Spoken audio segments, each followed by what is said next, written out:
गांव जाकर खा लेंगे। ये बात है एक मेट्रोपॉलिटन सिटी की, जहां पंकज अपनी पत्नी शांति के साथ एक फ्लैट में रहा करता था। उसके माँ बाप, छोटा भाई और भाई की पत्नी गांव में रहा करते थे। सब कुछ नॉर्मल चल रहा था, लेकिन आज से सब बदलने वाला था। शांति, जरा एक कप चाय बना दो, सर में बहुत दर्द हो रहा है। ठीक है, अभी बना देती हूँ। इसके बाद ना आपको एक खुशखबरी देनी है। क्या खुशखबरी है, पहले वही बता दो। नहीं, अभी थोड़ा इंतजार करो, चाय लेकर आती हूँ, फिर बताती हूँ। अरे यार, तुम्हें ना मुझे तड़पाने में बहुत मजा आता है। ऐसा ही समझ लो। शांति फटाफट किचन में गई और पंकज के लिए चाय बनाकर लाई। ये लीजिए, आपके लिए स्पेशल अदरक वाली चाय। Thank you so much. लेकिन अब जल्दी से बताओ, क्या खुशखबरी है? मुझसे रहा नहीं जा रहा है। कहीं तुम माँ तो नहीं बनने वाली हो? अरे क्या आप भी, ऐसा कुछ भी नहीं है। बात तो बस इतनी सी है कि आपके माँ बाबूजी गांव से यहाँ आ रहे हैं। आज सुबह उनका फोन आया था। क्या, सच में? हाँ, कल सुबह आएंगे। अरे तो तुमने उनके आने की तैयारी करी कि नहीं? दूसरा वाला कमरा साफ है कि नहीं, और बाकी सारी चीजें? अरे शांति, आप ज्यादा टेंशन ना लो, सब कुछ ठीक है। मैंने आज सुबह ही सारे घर की सफाई करी थी और उसके बाद सब देख लिया है। घर में सब कुछ है, कोई परेशानी नहीं होगी। चलो अच्छी बात है, क्योंकि वो लोग पहली बार यहाँ आ रहे हैं तो उन्हें कोई कमी महसूस नहीं होनी चाहिए। अगली सुबह का सूरज अभी पूरी तरह निकला भी नहीं था कि दरवाजे की घंटी बज उठी। पंकज और शांति एकदम चौकन्ने हो गए। पंकज भागकर दरवाजा खोलने गया। दरवाजे पर मोहनलाल और रामकली खड़े थे। अरे बाबूजी, माँ, आप लोग आ गए। कितना अच्छा लग रहा है आपको देखकर। अरे बेटा, तुझे देखने को आंखें तरस गई थी, अब जाकर चैन मिला। नमस्ते बाबूजी, नमस्ते माँ जी, आइए पहले अंदर आइए। शांति ने दोनों के पैर छुए, फिर एक थाली में फूल, रोली और मिठाई लेकर आई। पूरे पारंपरिक अंदाज में आरती उतारी और दोनों को तिलक लगाया। ये सब इसलिए ताकि आपको लगे कि हम शहर आकर भी अपनी जड़ों को नहीं भूले हैं। बेटिया, तू तो जैसे लक्ष्मी है इस घर की, और तेरा पति भाग्यवान। सच कहूं शांति, आज दिल खुश हो गया। तुम दोनों ने जो स्वागत किया उससे मन तन तृप्त हो गया। अरे माँ, बाबूजी, आपको आने में कोई तकलीफ तो नहीं हुई ना? तकलीफ? अरे बेटा, यहाँ तो सब कुछ एकदम फिल्मी है। ट्रेन से उतरते ही गाड़ी वाले ने पूछा, सर कहाँ चलना है, और सीधे हमें तुम्हारे पते पर ले आया। एकदम राजा महाराजा वाली सवारी। पैसे थोड़े ज्यादा लिए, वो बात अलग है। अरे वो जो ट्रेन थी ना, जो ऊपर पुल पर चल रही थी, मैं तो समझी कहीं गिर ना पड़े। माँ जी, वो मेट्रो ट्रेन है, यहाँ तो ऐसे ही चलता है सब। अब आप लोग आराम करिए, मैं अभी आपके लिए स्पेशल चाय लेकर आती हूँ। शांति मुस्कुराते हुए किचन की तरफ बढ़ गई। इधर पंकज अपने माँ पापा के पास बैठकर गपशप करने लगा। अरे बेटा, ये घर भी कमाल का है, एकदम डिब्बे जैसा, लेकिन भीतर राजा महाराजा का ठाठ। और देखो ना, इस दीवार पर लगे ये फोटो, एकदम हीरो हीरोइन जैसे लग रहे हैं ना दोनों। थोड़ी देर में शांति गर्मा गर्म चाय लेकर आई। लीजिए माँ बाबूजी, ये रही आपकी मसालेदार अदरक वाली चाय। मजा आ गया बेटा, पर अब तनिक नहाने का मन है। बिल्कुल, आप पहले जाइए, टॉवेल वगैरह सब बाथरूम में ही है। मोहनलाल जैसे ही बाथरूम में गए, उनकी आंखें फटी की फटी रह गई। अरे बाप रे, यहाँ तो सीधे टोटी से पानी गिर रहा है, और ऊपर छत से बरसात भी। अरे क्या चमत्कार है बब्बा। बाबूजी, वो शावर है, शहर में वैसे ही नहाते हैं। हमारे यहाँ तो कुएं से बाल्टी भर भर के लाते हैं, और यहाँ ये तो जैसे देवताओं का स्नान घर है। बारी अब रामकली की थी। वो जैसी किचन में गई तो उसकी साज सज्जा देखकर ठिठक गई। है भगवान, ये का रसोई है, चमचमाता गैस चूल्हा, बटन दबाते ही आगे जल उठे, और ये डिब्बे जैसे गहनों की पेटी हो। माँ जी, ये सब आपकी सेवा में है। अब आप रोज मेरे साथ मिलकर खाना बनाएंगी। अच्छा, लेकिन बेटा तनिक दूध मिल जाता तो बढ़िया लगता, थकान उतर जाएगी। शांति ने फ्रिज खोला, लेकिन दूध खत्म था। पंकज तुरंत बाहर भागा और 2 पैकेट दूध के लेकर आया। उसने जैसे ही पैकेट खोले और ग्लास में दूध डाला, रामकली और मोहनलाल के चेहरे पर हैरानी छा गई। अरे बाप रे, दूध भी पन्नी में आवत है का? अब तक तो सब कुछ सही था, लेकिन जैसे ही उन्होंने दूध पिया उनका मुंह बिगड़ गया। हाय राम, ये तो पानी जैसा है, कोई मिठास ही ना है, कोई गाढ़ापन ना है। सही कह रही हो, पर अरे ठीक है, अब गांव जाकर ही असली दूध पियेंगे। यहाँ की गौआ ना शायद बीमार होंगी। ये सुनकर सब जोर से हंस पड़े। फिर थोड़ी देर बाद पंकज तो ऑफिस चला गया और शांति घर के काम में लग गई। इधर मोहनलाल एक कुर्सी पर बैठे थे और रामकली पास के सोफे पर। तभी अचानक पसीना पसीना होने लगा। न पंखा चल रहा था न एसी। अरे रामकली, क्या बात हुई? इतना बड़ा घर और हवा का नामो निशान नहीं। हाँ जी, लगता है यह हवा अभी ना पैसे देकर आती है। तभी शांति अंदर आती है और दोनों को देखकर चौंक जाती है। अरे माँ जी, बाबूजी, आपने पंखा या एसी क्यों नहीं चलाया? पूरा घर भट्टी बन गया है। बेटा, हमें तो लगा यहाँ सारी चीजें खुद ब खुद चलती होंगी। नहीं बाबूजी, रुकिए मैं चालू करती हूँ। शांति ने झटपट एसी चालू किया। ठंडी हवा का झोंका आते ही मोहनलाल की आंखें फैल गई। अरे वाह, यहाँ बिजली हर वक्त आती रहती है का? हमारे गांव में तो जब मन करे तभी आती है। हाँ बाबूजी, यहाँ तो लाइट जाती ही नहीं, बस कभी कभी ट्रांसफार्मर का मूड खराब होते चली जाती है। अरे बाप रे, ये शहर तो सच में चमत्कारी है। हवा भी मशीन से आती है और बिजली कभी जाती ही नहीं। शाम होते होते सभी ने खाना खा लिया और सोने की तैयारी करने लगे। बेटा पंकज जी, पलंग बड़ा अजीब है, बहुत सख्त है। इस पर ना हड्डियां भी दुख रही हैं। हाँ, हमारी खाट होती तो अभी तक हम घोड़े बेच के सो चुके होते। अरे माँ बाबूजी, खटिया तो हमारे पास नहीं है, लेकिन फोल्डिंग वाली चारपाई है, वो लगा देता हूँ। पंकज ने झटपट फोल्डिंग चारपाई निकाली और बिछा दी। दोनों उस पर लेट तो गए, लेकिन कुछ गड़बड़ थी। ये भी कोई लेटने की चीज है का? न कमानी है न बंद। खटिया तो खटिया होती है भाई। कोई बात नहीं रामकली, कुछ दिन की बात है, फिर गांव जाकर चैन से खाट पर ही सोएंगे। रात में जब वो सोने की कोशिश करने लगे तो बाहर का शोर उनकी नींद का दुश्मन बन गया। तो ये कैसी जगह है? यहाँ गाड़ियां रात में भी सोती नहीं है का? हमारे गांव में तो रात होते ही सन्नाटा घिर आता है। यहाँ तो जैसे मेला लगा हो। किसी तरह वो रात गुजारती हैं और सुबह होते ही पंकज हॉल में आता है। बाबूजी, कैसी रही रात? क्या बता बेटा, नींद तो आई नहीं। ये शहर तो शोर गुल का राजा है।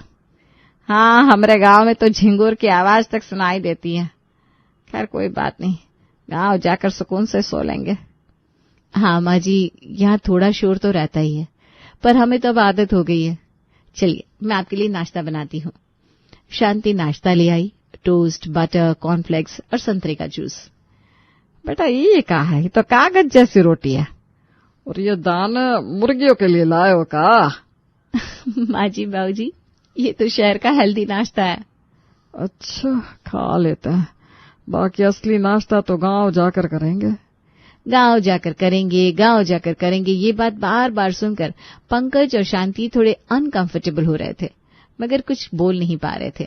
नाश्ते के बाद मोहनलाल और रामकली बाहर ताजी हवा लेने निकले, लेकिन शहर की हवा ने उन्हें झटका दे दिया। अरे कैसी हवा है? धुआं ही धुआं है। ताजी हवा ढूंढने निकले थे और मिल गया धुआं का गुब्बार। दोनों आसपास के घरों में झांकते हैं, किसी से बात करना चाहते हैं, लेकिन कोई नहीं रुकता। ये सब कहाँ भागे जा रहे हैं? किसी के पास 2 मिनट की फुर्सत ना है। हमारे गांव में तो सब मिलजुल कर रहते थे, यहाँ तो जैसे सबको अकेलापन प्यारा। उदास होकर दोनों वापस घर आते हैं और शांति से कहते हैं, बेटा ये शहर तो बड़ा अजीब है। हवा भी गायब, लोग भी गायब। हाँ, शहर की जिंदगी जरा भागदौड़ भरी होती है बाबूजी। कोई बात नहीं बेटा, अब ये सब भी ना गांव जाकर ही करेंगे। अब दोपहर का समय हुआ। शांति ने बड़े प्रेम से खाने की थाली सजाई। गर्मा गर्म दाल, रोटी, मिक्स वेज, चावल और मिठाई में सूजी का हलवा। मगर जैसे ही रामकली ने पहला निवाला मुंह में डाला, उसका चेहरा ऐसे बन गया जैसे जहर खा लिया हो। हे राम, ये क्या खिला दिए बहू?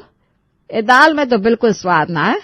हमारे गांव में तो गंगा जी के जल जैसी दाल बनती है। और ये सब्जी, अरे बहू, इसमें वो असली देसी घी की खुशबू ही नहीं आ रही।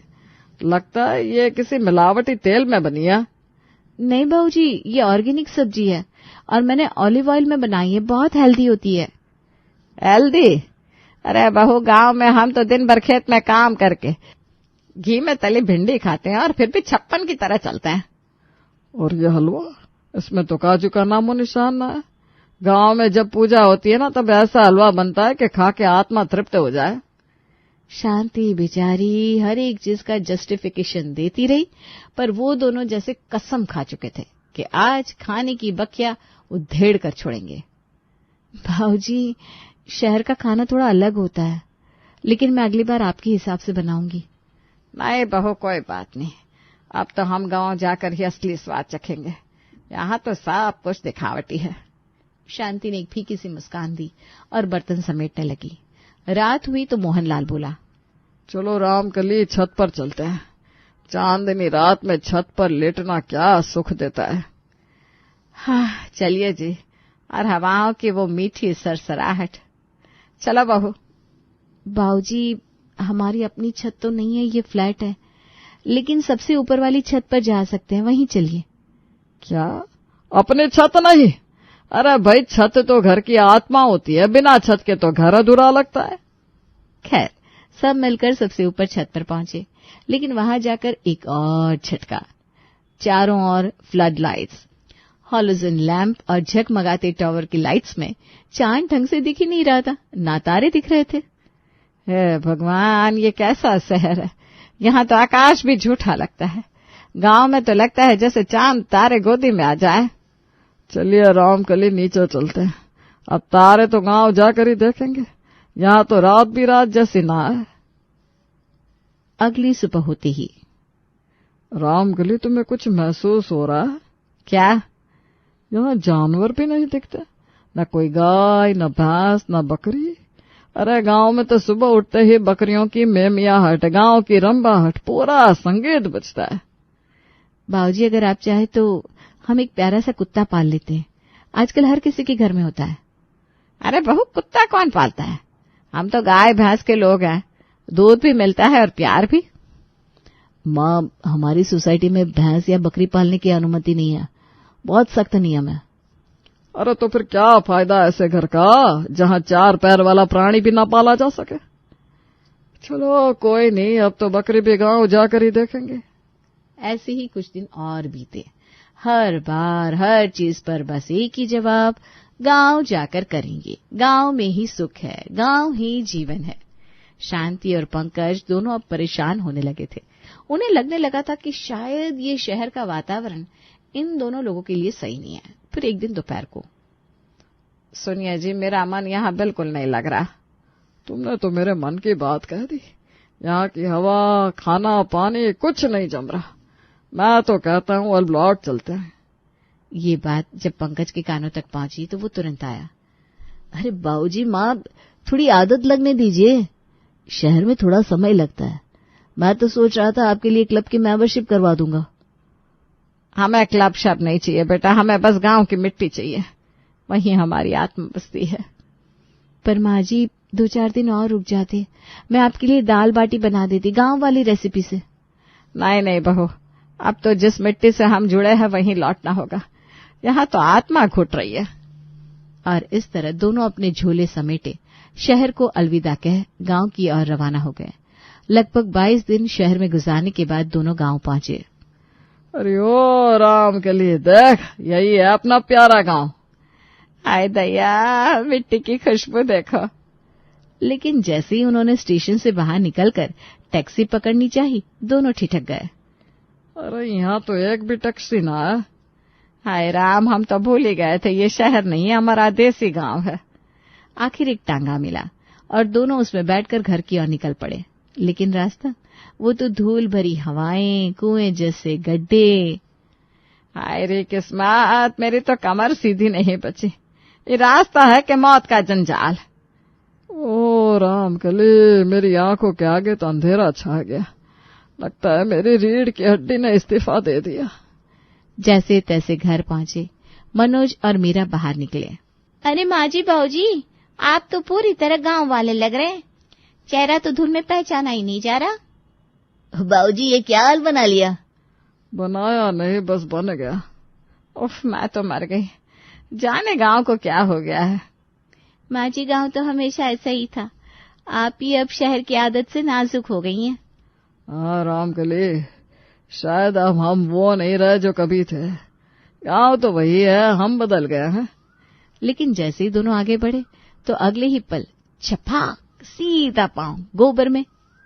हे भगवान, मेरी ना ये चप्पली तो गोबर में समा गई। अरे बाप रे बाप, बिगड़ी। अब तो लग रहा है गांव कोई गुस्सा निकाल रहा है। गंदे हो चुके दोनों तुरंत घर के अंदर भागे और बाथरूम में घुस गए। अरे पानी चलाओ जल्दी। छी छी, मुझे तो उपकाई आ रही है। नल का है, टोटी क्यों नहीं चल रही? बाबूजी यहाँ नल नहीं चलता, कुएं से पानी भरकर लाना पड़ता है। गांव में ये भूल गए क्या? हाय दया, अब तो नहाने से पहले मेहनत करनी पड़ेगी। कुएं से पानी भरकर नहाने के बाद दोनों जैसे तैसे बैठे तो मीरा खाना लेकर आई।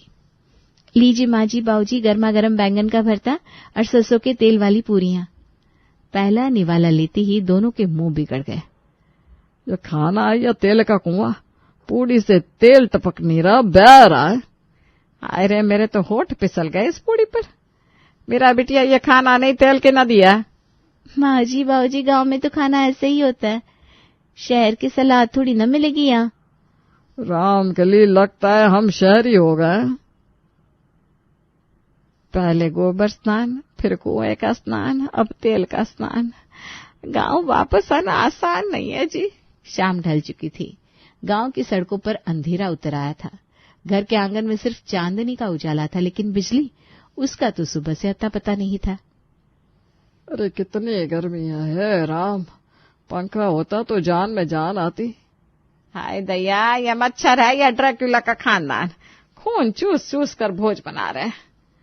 शहर में तो एसी चलता था, आरामदायक गद्दा, मच्छर तो दूर दूर तक नहीं।